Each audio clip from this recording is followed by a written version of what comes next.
لا رسم کہ قرآن کی صرف نقوش باقی رہ جائیں گے، روحانیت ختم ہو جائے گا، سچا عشق سچی محبت جو قرآن سے ہماری ہونی چاہیے وہ ختم ہو جائے گی۔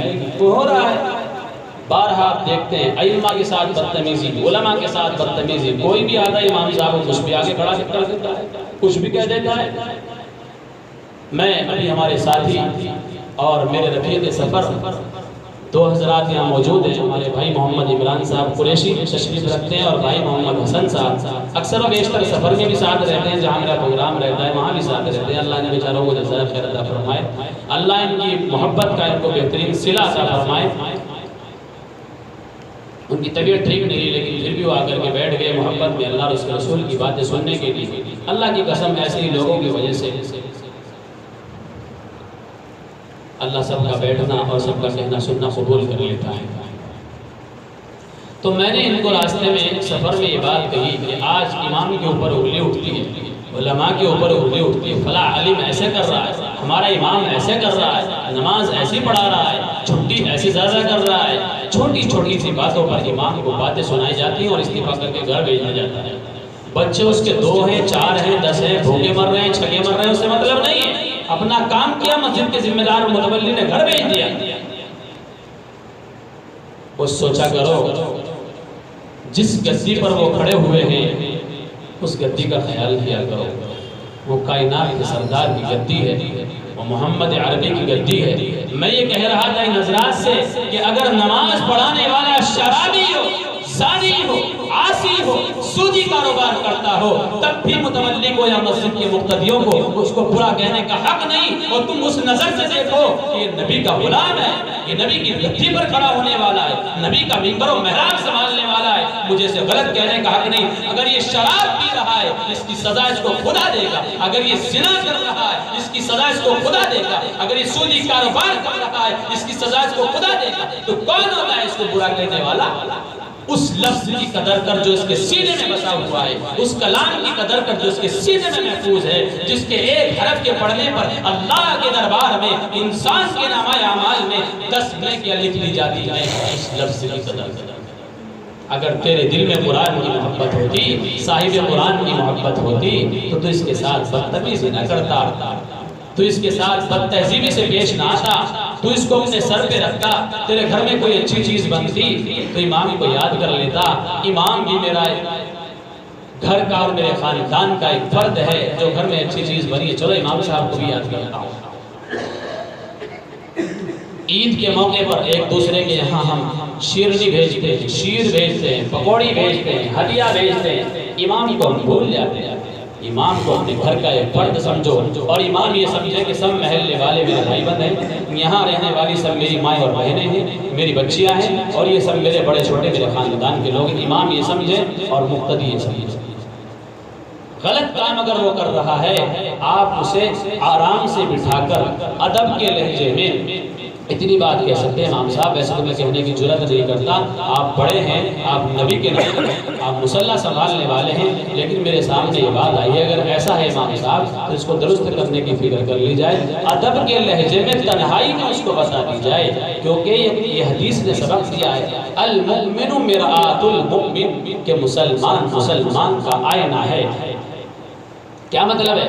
کیا سامنے کھڑا کر کے اس میں اپنا چہرہ دیکھیں گے ایسے کر کے؟ نہیں، اس میں چہرہ نہیں دیکھے گا۔ المؤمن مرآت المؤمن کا یہ مطلب ہے کہ جس طریقے سے ہم اپنے چہرے کو جب آئینے کے اندر دیکھتے ہیں تو ہمارے چہرے پر لگا ہوا داغ دھبا وہ آئینہ چپکے سے بتا دیتا ہے کہ آپ کے چہرے پر فلاں جگہ یہ چیز لگی ہوئی، اس کو صاف کیجیے، یہ گندی چیز لگی ہوئی، اس کو دھل لیجیے، وہ شور نہیں مچاتا۔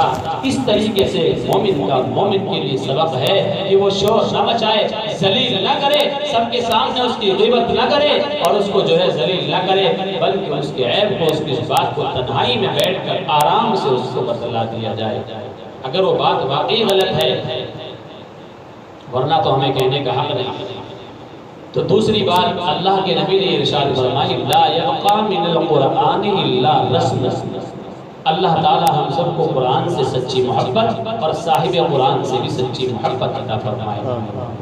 تیسرا جملہ حدیث کا ارشاد فرمایا مساجدہم عامرۃ وہی خراب من الہدی، کہ ایک زمانہ ایسا آئے گا کہ مسجدیں بہترین ٹائلوں سے مزین ہوگی، اچھے اچھے پتھروں سے منقش ہوگی، بہترین لگو لگن ہوں گے اور عالیشان مسجدیں بنائی جائیں گی، اونچے اونچے مینارے ہوں گے، لیکن نمازیوں سے خالی خالی،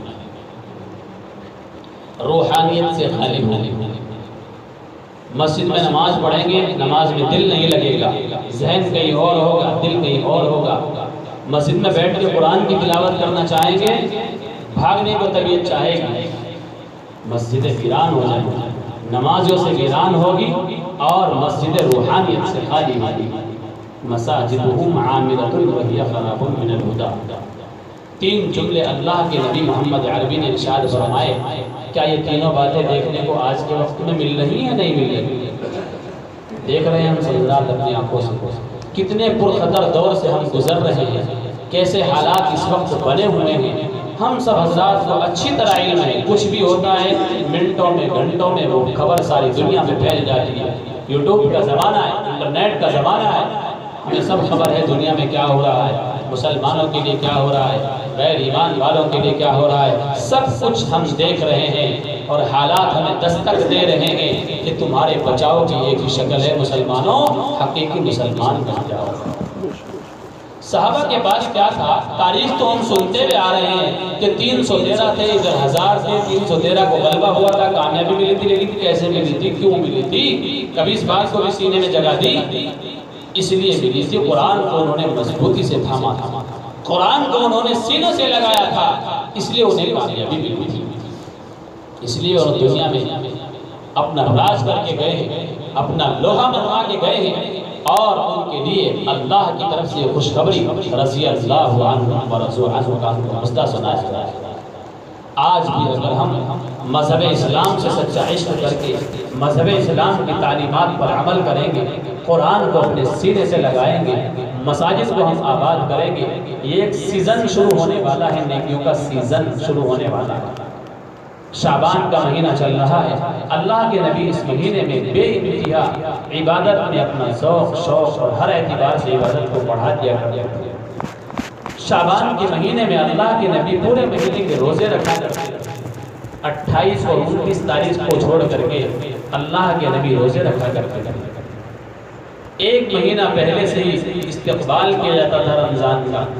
آج رمضان شروع ہونے والا ہے اور ہمیں خبر بھی نہیں کہ آج تراویح ہوگی، کل روزہ بھی رکھنا ہے، ہم اپنے کاموں کے اندر مشغول ہیں۔ ہمارا یاد ہے 3 جملے اللہ کے نبی نے ارشاد فرمائے، تو اسلام کو خود بھی سمجھو اور دوسروں کو بھی سمجھانے کی کوشش کرو۔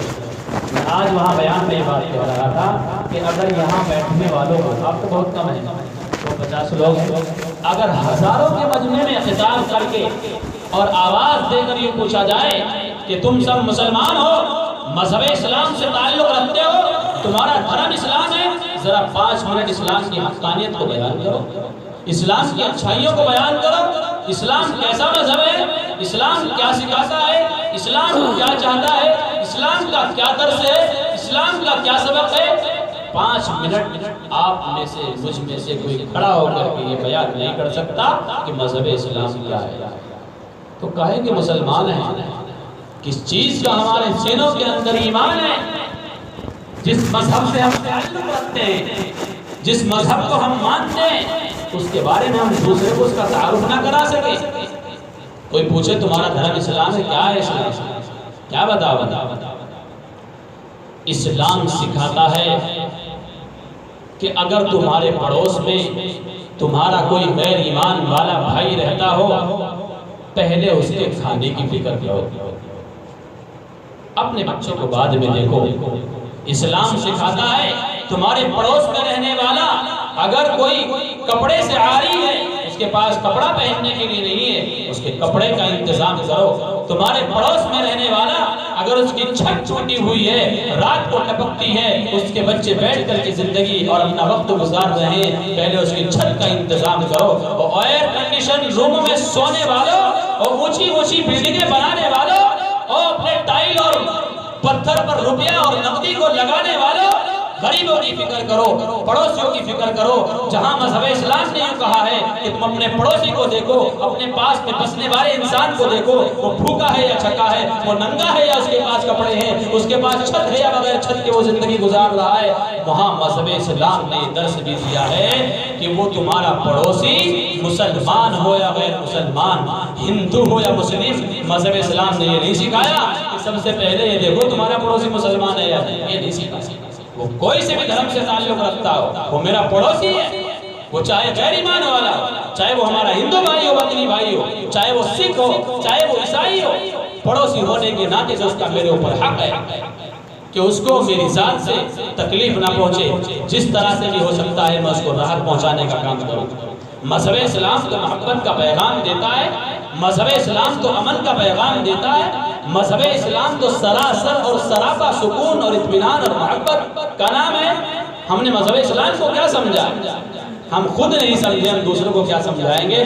آؤ مدینہ چلو، میرے ساتھ مدینہ چلو، وہاں جا کر کے تمہیں اسلام نظر آئے گا کہ ایک مشرک شخص اللہ کے نبی کے دربار میں حاضر ہوتا ہے، کائنات کے سردار مسجد نبوی کے صحن میں بیٹھے ہوئے ہیں، وہ مشرک آتا ہے اور پیشاب کرنا شروع کر دیتا ہے۔ سارے صحابہ بیٹھے ہوئے ہیں کہ اس کی اتنی جرأت، یہ پیشاب کر رہا ہے، دیکھ رہے ہیں۔ حضرت عمر رضی اللہ تعالیٰ جیسے صحابی وہاں موجود ہیں، چہرہ غصے سے لال ہو گیا، تلوار جھونکنے کو تیار۔ اللہ کے نبی نے کمر پہ ہاتھ پھیرا، صبر بیٹھا، اس کو کرنے دے جو کچھ کر رہا ہے۔ وہ پیشاب کر کے فارغ ہوا، اللہ کے نبی نے اس کو اپنے پاس بلایا، اپنے قریب کیا، اس کی کمر پر ہاتھ پھیرا، اور کمر پر ہاتھ پھیرنے کے بعد اس کو کہا بابو۔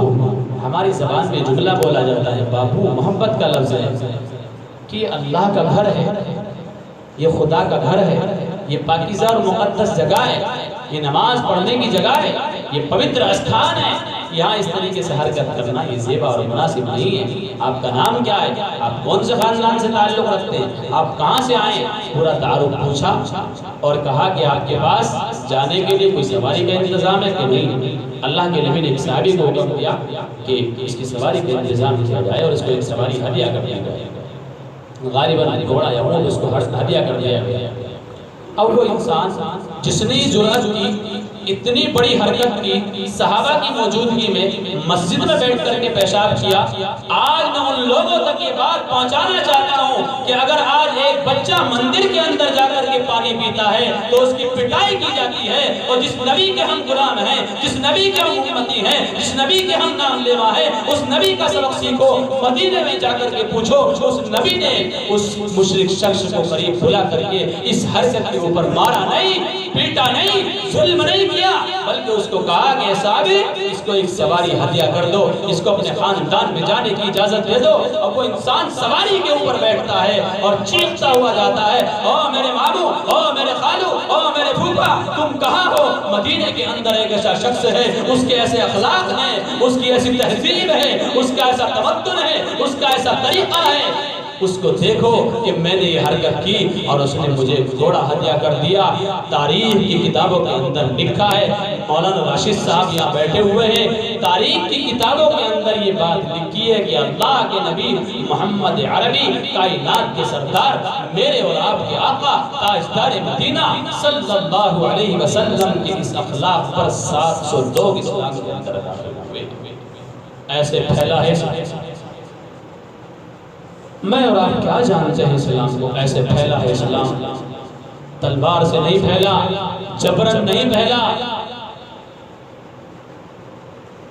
بازو کی طاقت سے نہیں پھیلا، محبت سے پھیلا ہے، امن سے پھیلا ہے، اخلاق سے پھیلا ہے، طریقت سے پھیلا ہے، شریعت سے پھیلا ہے، سنت سے پھیلا ہے۔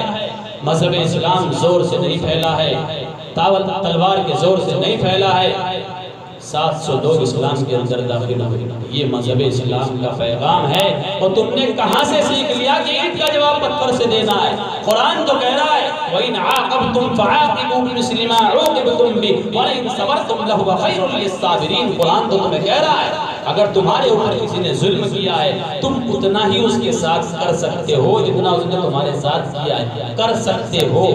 اور بہتر کیا ہے؟ قرآن نے آگے کہہ دیا کہ اگر تم صبر کر لو، اس سے اچھی بات ہی کچھ نہیں۔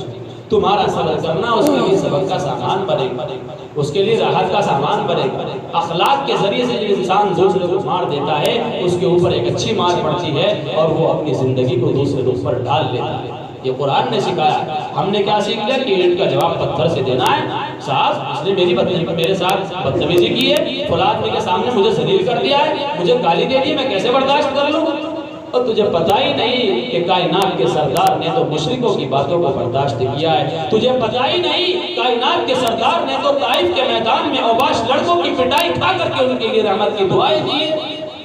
پتھر اس قدر برسایا گیا طائف کے میدان میں کہ کائنات کے سردار محمد عربی کی پھر